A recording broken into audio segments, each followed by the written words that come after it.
Bab 1161, Afro terpesona, Afro masih ingin bertanya. Tetapi, dua suara yang merusak itu memotong pembicaraan Afro. Detik berikutnya, dua anggota pengawal yang menahan Reka itu tiba-tiba berteriak, kemudian jatuh ke tanah dengan memegang lengannya.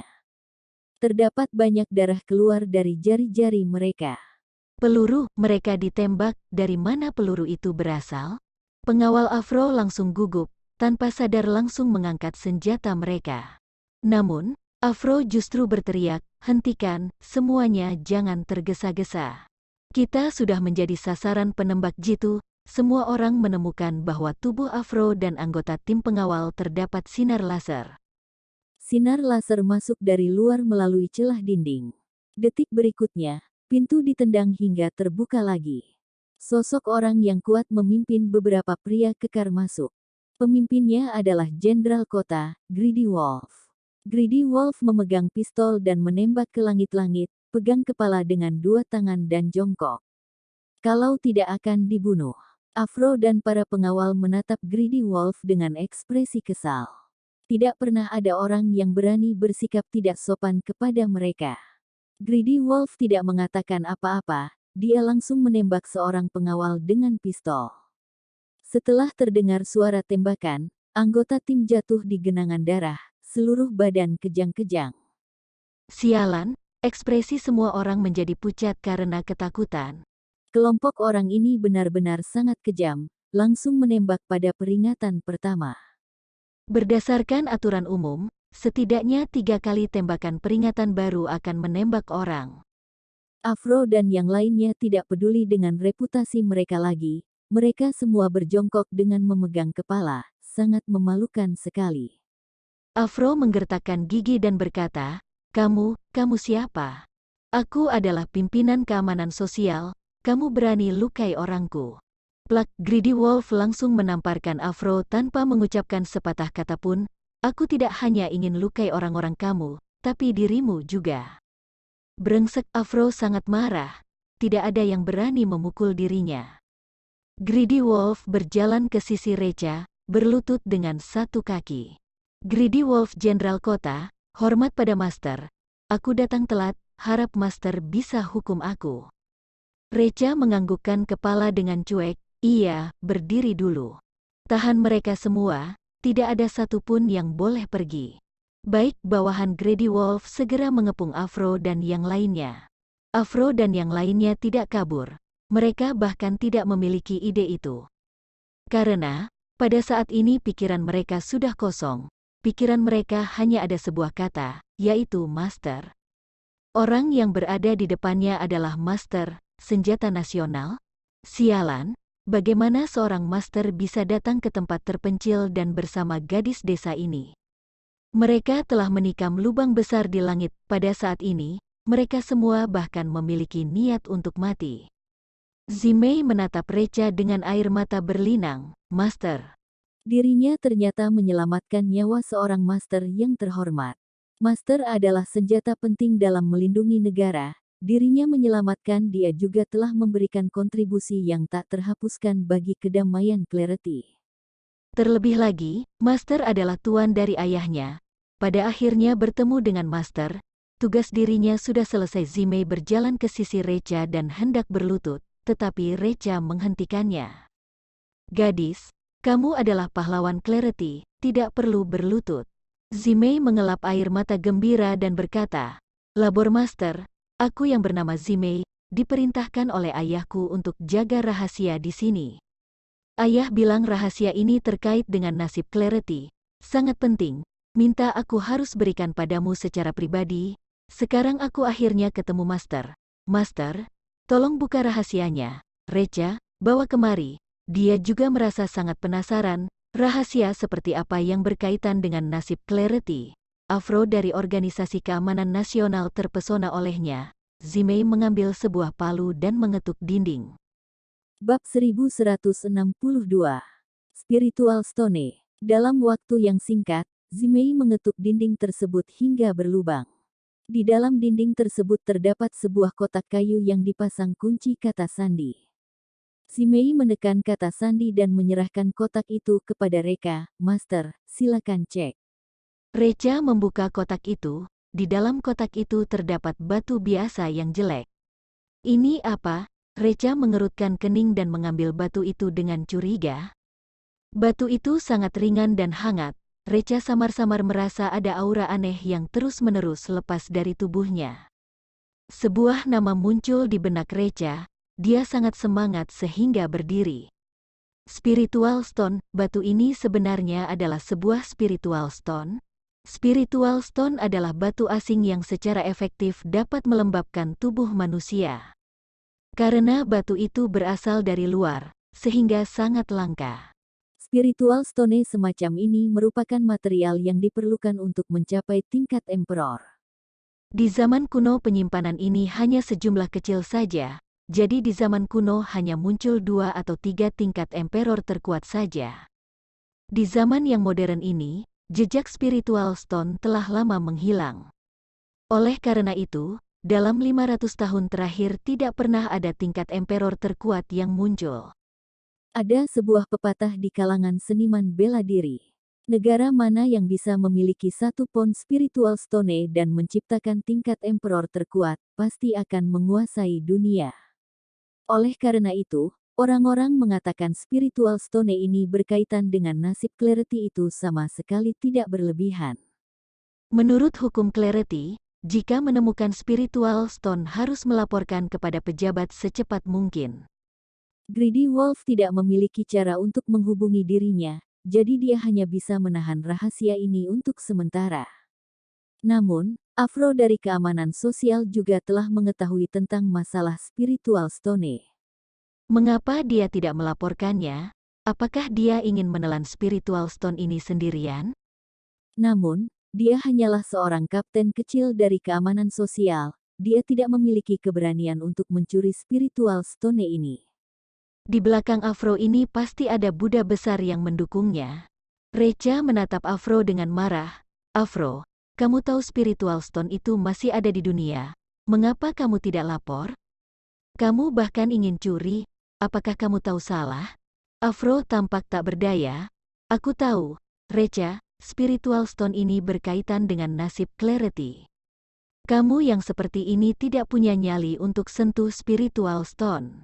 Katakanlah, siapa yang perintah kamu melakukannya? Afro buru-buru berkata, tidak ada yang perintah aku itu terlalu serakah. Tentu saja Reca tidak mempercayainya. Serahkan dia ke kabin serigala, harus tanya sampai dia mengatakannya. Afro semakin pasrah, dia pernah mendengar tentang prestise kabin serigala. Jatuh ke tangan kabin serigala, lebih baik pergi cari penguasa neraka. Afro buru-buru memohon, aku bilang, katakanlah. Reka menatapnya. Afro, ya. Pada akibatnya, ketika berbicara Afro tiba-tiba menggertakkan giginya dengan kuat. Reka terkejut dan segera mengulurkan tangan untuk menghentikannya. Namun, sudah terlambat. Afro telah bunuh diri dengan meminum racun. Sialan. Baru saja, Afro duluan mengakuinya dan membiarkan dirinya tidak waspada, kemudian mengambil racun dan bunuh diri ketika dia tidak tahu. Sialan. Reka, meskipun Afro sudah mati, tapi masalah ini tetap harus diselidiki sampai akhir. Pihak tersebut berani pikir tentang spiritual stone, ini sama sekali mengabaikan keselamatan Clarity. Orang seperti ini merupakan ancaman besar bagi keselamatan Clarity, harus temukan secepatnya. Greedy Wolf, baik, Reca. Sementara tutupi berita tentang kematian Afro dulu, sebarkan kepada publik bahwa Afro telah diserahkan ke kabin serigala untuk diinterogasi. Aku percaya bahwa Backing An yang berada di belakang Afro pasti tidak bisa duduk diam, pasti akan mengambil tindakan terhadap Afro dan bunuh dia. Sampaikan ke semua orang di Organisasi Keamanan Nasional, orang yang julurkan tangan akan ditangkap. Greedy Wolf, jangan khawatir, Master, aku janji akan selesaikan misi ini. Reka menatap Zimei lagi, Zinei, apakah kamu tahu di mana kamu menemukan spiritual stone ini? Zimei berkata, ayahku hanya ceritakan secara singkat, dia bilang Sungai Qin, di depan distrik Husan. Bab 1163. Master adalah pilar Clarity. Reca memerintah Greedy Wolf, berdasarkan kalimat ini, cari lokasinya, gambarkan ruang lingkupnya, pastikan harus temukan tambang spiritual stone. Spiritual stone tidak mungkin hidup sendiri. Pasti ada tambang spiritual stone di sekitar tempat penemuan spiritual stone. Reca, Zimei, kamu telah memberikan kontribusi besar untuk Clarity. Kamu punya keinginan apa? Zimei berpikir sejenak, jawab Master, aku ingin gabung tentara, melayani negara. Reca tersenyum puas, baik, kamu gantikan ayahmu, menjadi Black Wolf dari pasukan King of Wolf, lanjut bertanggung jawab atas pengumpulan intelijen.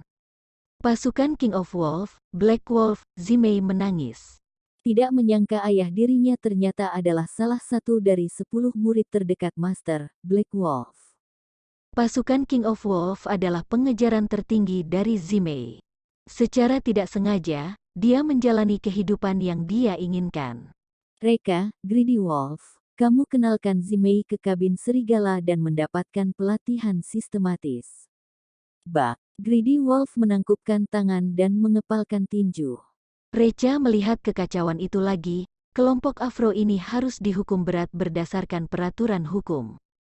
Mengenai kelompok penduduk desa Zimei, kamu ambil keputusan saja. Zimei menundukkan kepala dan menatap penduduk desa yang jatuh di tanah itu dengan perasaan campur aduk.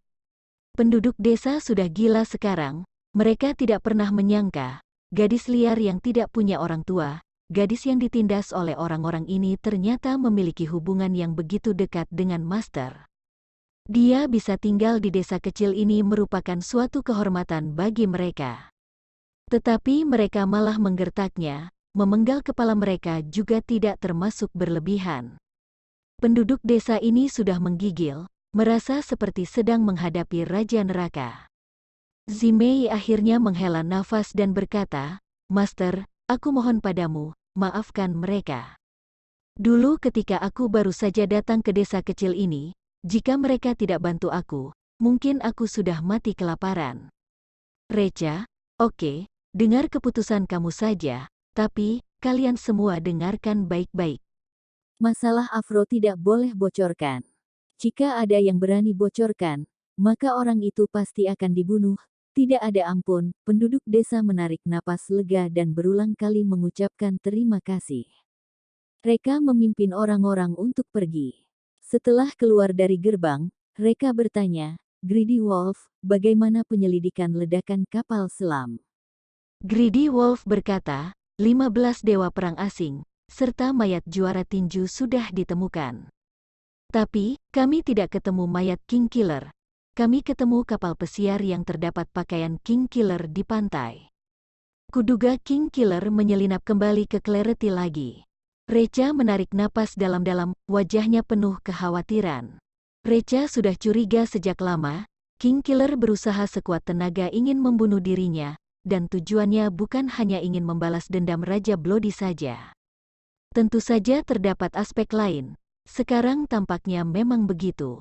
King Killer juga sudah lama mengetahui keberadaan tambang spiritual stone dan memiliki pemikiran lain terhadap tambang spiritual stone. Hanya saja King Killer itu takut pada dirinya. Selama dirinya masih hidup, dia tidak berani menyelinap ke dalam Clarity dan menimbulkan kekacauan. Jadi, dia harus membunuh dirinya terlebih dahulu. Reca memerintahkan, Greedy Wolf, temukan ruang lingkup keberadaan tambang spiritual stone secepat mungkin, blokir sepenuhnya, pastikan tidak ada lalat yang bisa terbang masuk. Terutama harus perhatikan King Killer, jangan biarkan dia menyelinap ke dalam. Jika King Killer ketemu tambang spiritual stone dan mencapai tingkat Emperor, maka ini akan menjadi ancaman besar bagi Clarity. Greedy Wolf, jangan khawatir. Aku pasti akan bunuh King Killer terlebih dahulu dan menemukan tambang spiritual stone. Oh ya, Kak, aku merasa nafas kamu jauh lebih lemah dari sebelumnya. Apakah kamu terluka? Reca menganggukkan kepala, iya, racun Frost mengacaukan kemampuanku. Greedy Wolf menarik napas dalam-dalam. Master adalah pilar dari Clarity. Bab 1164. Mengancam Tokia. Greedy Wolf berkata, "Kok, kamu masuk ke kabin serigala kultivasi dulu. Jangan khawatir, masalah tentang bunuh King Killer dan tambang spiritual stone serahkan padaku saja." Reka menarik nafas dalam-dalam, aku belum bisa masuk kabin serigala. Cepat atau lambat berita tentang tambang spiritual stone pasti akan terungkap, pada saat itu akan menimbulkan dambaan semua negara. Jika aku baik-baik saja, musuh tidak berani sentuh tambang spiritual stone. Tapi jika aku tinggal di kabin serigala, musuh akan tahu bahwa aku terluka, mereka pasti akan serang secara berkelompok. Tambang spiritual stone, bahkan Clarity bisa bahaya. Aku akan tinggal di kabin serigala setelah badai ini berakhir. Greedy Wolf menganggukkan kepala dengan berat, "Kok, kamu harus hati-hati. Aku pergi cari tambang spiritual stone sekarang." Negara Island, Raja Ichiro dan putranya Yamano sedang menantikan berita King Killer. King Killer bergabung dengan 8 negara dan 15 dewa perang besar untuk mengepung dan menyerang Recha pada saat yang sama. Walaupun dia memiliki 10 nyawa, dia juga akan mati. Namun, mereka sudah menunggu 1 hari penuh, tetapi masih belum mendapatkan berita dari King Killer. Hal ini membuat mereka berdua merasakan firasat yang tidak baik. Raja Ichiro ragu-ragu dalam waktu yang lama, akhirnya dia memilih untuk menelepon King Killer. Jika memungkinkan, dia tidak ingin menghubungi King Killer. Kalau tidak, Clarity akan curiga bahwa kematian Master memiliki hubungan dengan negara Island. Tapi sekarang, dia harus menghubunginya secara terpaksa. Raja Ichiro menghubungi King Killer 2 atau 3 kali berturut-turut akhirnya tersambung. Sinyal panggilan mereka dienkripsi secara khusus, mereka tidak takut dicegat dan diuraikan oleh Clarity. Raja Ichiro berkata, "King Killer, bagaimana kondisinya?" King Killer berkata, "Jangan khawatir, Recha sudah mati, di dunia ini tidak ada Master lagi." Master telah mati, Raja Ichiro dan Yamano jelas-jelas menjadi semangat. Akhirnya sudah membalas dendam besar ini. Poin yang penting adalah ke depannya negara Island mereka tidak perlu takut pada Clarity lagi. Setelah mengatakan beberapa kata yang singkat, keduanya mengakhiri panggilan ini. King Killer tidak memberitahu kepada Raja Ichiro bahwa ada tambang spiritual stone di Clarity. Karena dia ingin memiliki tambang spiritual stone ini sendirian, dia tidak ingin membagi dengan orang lain. Yamano mengepalkan tinjunya dan berkata, Recha, ini adalah akibat dari melawan denganku. Ayah, sekarang aku ingin gunakan identitas penerima utusan, pergi ke Clarity, dan mengambil Tokia jadi selir aku. Wanita Master akhirnya menjadi mainan di bawah selangkanganku. Hanya dengan cara ini baru bisa hilangkan rasa malu aku karena dipaksa kerja di Clarity. Raja Ichiro menganggukkan kepala, "Ya, Master sudah mati, kita tidak perlu takut Clarity lagi. Sudah waktunya untuk balas dendam juga, pergilah, bawa pendekar negara Island untuk lindungi kamu." Clarity terdapat banyak orang berbakat, meskipun Master sudah mati, tetapi masih ada pendekar lain. Yamano segera menganggukkan kepala. Yamano membawa 4 pendekar dewa perang negara Island pergi ke Clarity dalam waktu 1 malam. Keempat pendekar dewa perang ini adalah orang berbakat dari negara Island, dijuluki dengan Ninja Shikigami. Mereka berempat bersatu, di Clarity tidak ada orang yang bisa mengalahkannya selain Master. Sekarang Master sudah mati, Yamano yakin bahwa mereka berempat dapat musnahkan Clarity. Sepanjang jalan, Yamano terus merenungkan bagaimana cara membuat Tokia mengikuti dirinya dengan sukarela. Dia mengetahui bahwa Tokia sangat mencintai Recha. Jika dirinya memaksanya untuk menikah, Tokia mungkin akan mati demi Recha. Setelah memikirkannya, dia akhirnya memutuskan untuk memulai dari putri Tokia, Sonia Valkyrie. Sonia adalah orang terpenting untuk Tokia. Jika menggunakan Sonia untuk mengancam Tokia, dia pasti akan melakukan apapun dengan patuh. Bab 1165, 4 Ninja Shikigami. Dia berkata kepada dewa ketiga dan dewa keempat dari Ninja Shikigami, "Kalian berdua tolong pergi halangi 2 orang itu." Dia mengatakan di telinga keduanya dan menjelaskannya dengan hati-hati. Setelah itu, mereka membagi menjadi dua kelompok dan bertindak secara terpisah. Sejak terakhir kali terungkap bahwa pihak militer juga mengendalikan grup Tomota, saham grup Tomota telah melambung tinggi. Setiap hari Tokia sangat sibuk sehingga dia tidak sempat makan, apalagi mengantar dan menjemput anak. Jadi tugas ini secara alami menjadi tugas Bensu dan Afril. Bagi pasangan tua ini, waktu yang paling bahagia dalam sehari adalah mengantar Sonia ke sekolah dan menjemputnya. Masih ada selisih 1 jam sebelum Sonia keluar dari sekolah, pasangan tua itu sudah berangkat. Ketika mobil melaju di tengah jalan, sebuah Mercedes-Benz yang berada di belakang tiba-tiba meningkatkan kecepatannya, melaju di depan mereka, kemudian berhenti secara mendadak. Jarak antara mobil terlalu dekat, Bensu tidak sempat mengerem. Pada akhirnya, kedua kendaraan itu bertabrakan. Wajah Afril langsung memucat karena ketakutan. Mampus, itu adalah mobil Mercedes-Benz, harus ganti banyak uang. Meskipun putri mereka sudah kaya sekarang, tetapi mereka sudah terbiasa dengan kehidupan yang pahit sejak kecil. Pemikiran yang pendek ini tidak dapat diubah. Dia merasa sakit hati ketika berpikir harus mengganti dengan uang yang banyak. Bensu buru-buru menenangkannya, "Jangan khawatir, itu adalah tanggung jawab mereka. Kita tidak perlu ganti rugi, mereka justru harus bayar kita." Keduanya turun dari mobil. Pintu Mercedes-Benz terbuka, 2 orang berjalan keluar. Orang itu adalah dewa ketiga dan dewa keempat dari ninja Shikigami. Keduanya tampak tinggi dan kekar, satu kepala lebih tinggi dari Bensu dan Afril. Keduanya melihat ke bawah dari posisi tinggi sehingga jantung Afril berdebar kencang karena ketakutan. Dewa ketiga langsung memarahinya. "Hei, orang tua, bagaimana kamu mengemudi mobil? Kamu tidak punya mata ya? Cepat ganti rugi." Bensu berpura-pura tenang. "Tadi kalian yang sengaja menyalip kemudian rem secara tiba-tiba tanpa alasan. Itu sepenuhnya adalah tanggung jawab kalian, kalianlah yang harus ganti rugi." Dewa ketiga itu berkata dengan marah, "Sialan, kamu yang tabrak kami, masih mau mengelak. Hari ini kalian harus ganti rugi." Wajah Bensu tampak pucat. "Mengapa kalian begitu egois? Baiklah, mobilku ada perekam, kita serahkan ke polisi yang tangani saja." Setelah mengatakan itu, Bensu mengeluarkan ponselnya dan hendak memanggil polisi. Tetapi, dewa keempat tiba-tiba merebut ponselnya dan melemparkannya ke lantai. "Kami tidak punya waktu untuk tunggu polisi datang. Cepat bayar." Bensu hampir meledak karena marah.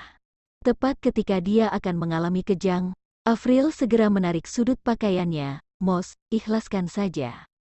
Habiskan uang untuk jauhi bencana, jangan tunda waktu jemput Sonia." Ketika memikirkan Sonia, Bensu tidak punya pilihan lain selain menahan amarahnya. Dia sudah tidak sabar untuk melihat Sonia.